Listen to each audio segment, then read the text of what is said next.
Alright, you beautiful people, Konzi here, bringing you episode 40 of Kenshi Age of Blood and Sand Iron Man playthrough.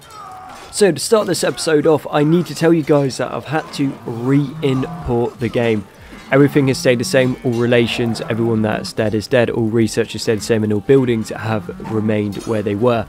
The issue is being that the game just kept crashing every like 30 seconds and the game was unplayable, which means it was unrecordable, so I've had to re-import it. So now as a result we have just about everyone back in the area that we managed to clear out, and they all keep on attacking us. Not a massive issue, it's all good training, but what the plan for this episode is going to be is we are going to turn Lidus into basically a cyber Lidus.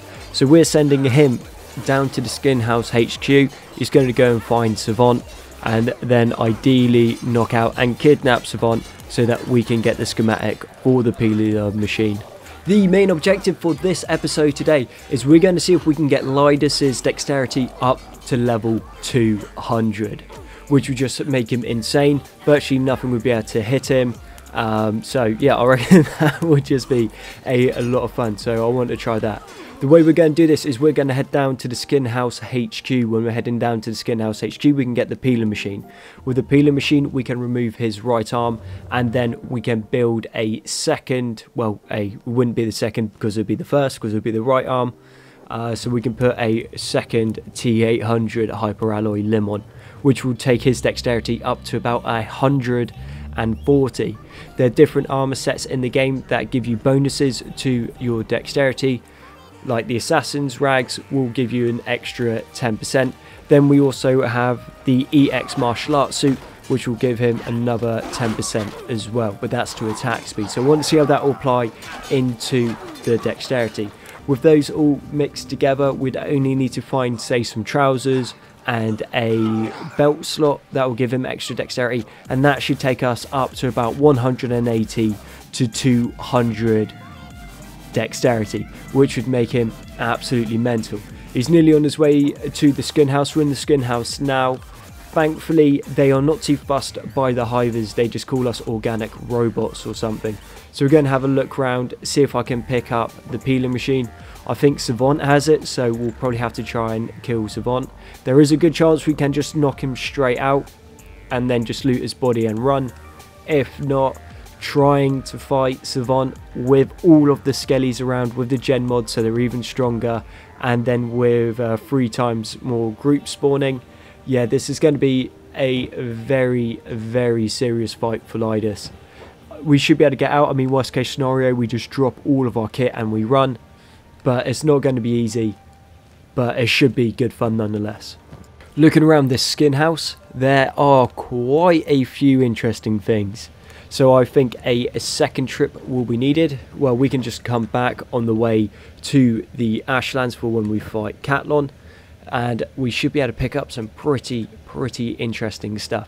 The issue is I can't take much with me now because some of the stuff's quite heavy, or it takes up more space than the space that would be worth it taking. So we're going to take what is the priority stuff, and then we can always come back to get the stuff later. Some of the blueprints I will be leaving behind for the simple fact that I don't want to accidentally click them. So if I'm not going to use them, there's no point me taking them, because all it will do is it will just clutter up the build menu and make finding things nigh on impossible. And at the moment, finding things in the Age of Blood and Sand can be quite difficult because there is so much stuff added in this mod. But what we're going to need to do is, if we try to assassinate, assassinating Savant didn't work. It was 70%, which is a bit annoying.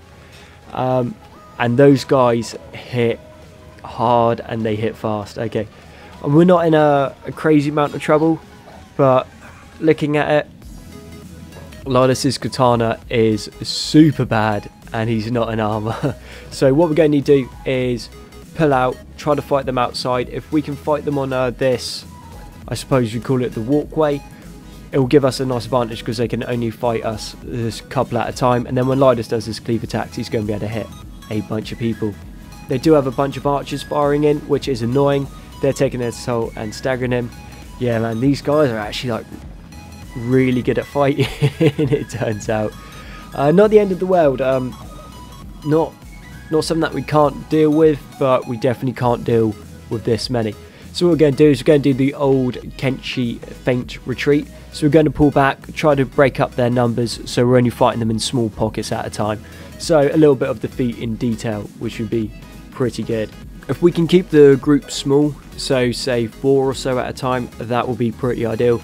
And if we can get it into a situation where they don't have any rangers, we should be in a pretty good situation. But Lidus is taking some serious damage from these guys. They hit hard. We are going to have to keep going in, duking out the attacks, and then coming back in with the alpha strikes. This is going to be the best way to wear them down, because in a straight up battle, these guys are going to ruin us. Nice to see that there are going to be some actual like challenges in this, because at the start where we're fighting the Holy Nation, all they had was numbers, and then once we beat their numbers, then as you saw, they just fall in front of us now. But now against these guys, they are very talented fighters, super tough, do some crazy damage, have some really good kit as well. This is actually quite a fun fight. It's having to make me think about what to do. My micro, as always, is failing me, so we're going to have to keep duking back and then get these alpha strikes off, try to get the alpha damage in, and then pull them apart, because we will be getting some bleed damage off, so over time they'll go down. Okay, Savant is down, which is really good, because that means we have taken his Nadachi out of the fight. It's a Meitu Nadachi as well, and it is pretty incredibly good. Not as good as my Udachi, because I prefer the blunt damage that the Udachi offers, and we have the schematic for the peeler machine now. This is pretty ideal. We don't have enough space or enough weight to be able to take the rest of his kit, so I think now is just a good time to run. I'd love to pick him up and run away with him, but yet again, we do not have the excess strength to be able to run away with him. We would just get run down by these Skelly Bros. They are faster than me anyway, so all this is going to be is just trying to run, kite, and then hopefully run into another enemy that pulls them away, or we just get them far enough away from their spawn point that they de-aggro. But they done a serious number on us, and we weren't even fighting that many at a time. If we're fighting a lot of them, yeah, we would have been in some serious trouble. But it does mean attacking into the Ashlands is going to be a lot of fun. I wasn't expecting that it was going to be this difficult, but as soon as they were taking down Lidus without too much trouble. If I had just left Lidus there, he would have gone down. But we managed to disengage, and now we're going to head back up to Flats Lagoon, and then from Flats Lagoon we'll head to the base. Actually, we'll probably stop by Morn. I reckon Morn's a better idea. We'll go to Morn, and then it's just a straight run up to the base. We'll get the peeler machine in so that we can get everything ready for when Lidus returns. And as we have a little bit of time with Lidus heading back to the base, we're going to get the Hive armor on the go, and we're going to get the dread gear and weapon remodeling going. This is going to be super useful, so we're going to be able to get the heavy plate for the Hives. The dread gear means I can get the assassin's robes for Lidus, and then weapons remodeling is just going to give us more choice for when we are equipping the Hives. And we now have the ability to start to produce our own heavy Hive armor. So that's the heavy Hive armor and the soldier plate as well, which is going to be super useful because we're now going to be able to get our guys in some decent armor. Lidus is back at the base. We're going to strip him of all of his kit, and we're going to take the T800 arm off him, and we're going to then put him into the peeler. Not that that is dark at all. Yeah, I can't say I'm super impressed by it, and it has taken a while.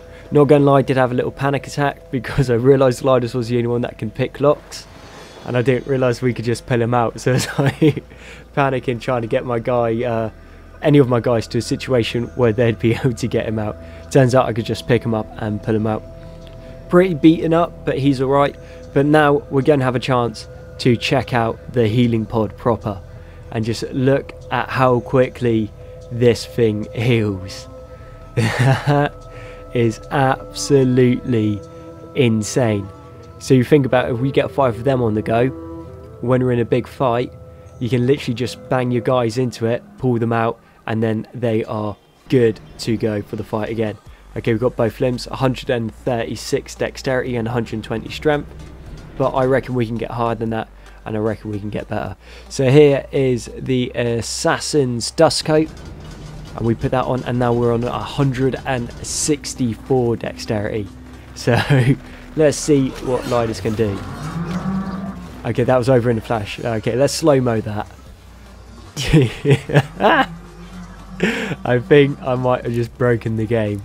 Awesome. And then what we're going to do is we're going to give him a backpack that doesn't impede on his combat stats or his dexterity or combat speed. So he should even be like an extra 10% faster. And Nippy's coming along amazing. Nippy just went and took down 2 grief rapes without even trying. He is a good doge. And over here there is the Slave Master, who's particularly high level, and he has this really good pickaxe, a May 2 pickaxe, which is what I want. And I'm just going to see if I can get Lidus to beat him up with a stick, because I don't know, it just seems like the done thing at the moment. My thinking being, if I can take down the Slave King with just a stick, then we'll be in a good situation for when we go and fight the Bugmaster.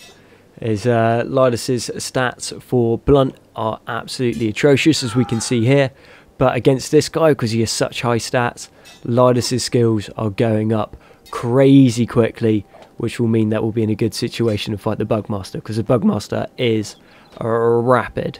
Not crazy powerful, but he is rapid, so that will be good to try and fight him there. Also, because the Bugmaster is such a high level, when Lidus fights him, it should be good training. Well, it is going to be good training, it's as simple as that. So hopefully the fight with the Bugmaster might be able to take him up to maybe like level 100 on his dexterity, which would be insane. That would be super useful. But yeah, those stats are going up crazy quick, and yeah, it's looking good. Lidus is going to be unstoppable. Alright, we do have some hungry bandits coming in, so I'll just swap out to my katana and we will finish these little degenerates off and then get back onto the fight with the Slaver King. Alright, so we've just got the one hungry bandit left, and now we're just fighting the Slaver King. The Slaver King did get full of arrows, so he hasn't got much health. We're going to heal him up, take his May 2 weapon, and we're going to leave the Slaver King alive so that we can come back and train with him later. But with that, ladies and gentlemen, I need to bring this episode to an end. So thank you for watching episode 40 of Kenshi. I have been Konzi. Your likes, comments, subs have been amazing. You guys are awesome. I look forward to catching you on the next one.